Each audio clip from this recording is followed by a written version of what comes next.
Alright guys, thanks for tuning in. So today we're going to learn on how to buy on market and what that actually means.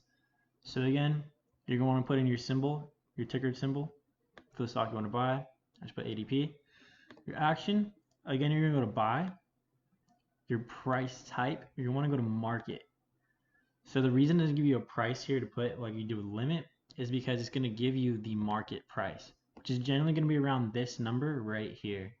So instead of between the bid and ask price, it's going to be over here instead. You might not get exactly this number, but it should be around this number.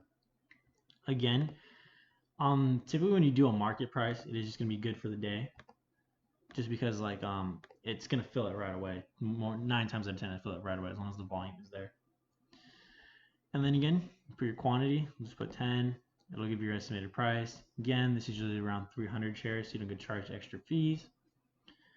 Then you want to go to preview, and then you'll place your order. Again, I'm not going to place my order, but that's about it. Thanks for watching. Remember to like, comment, subscribe for more future content.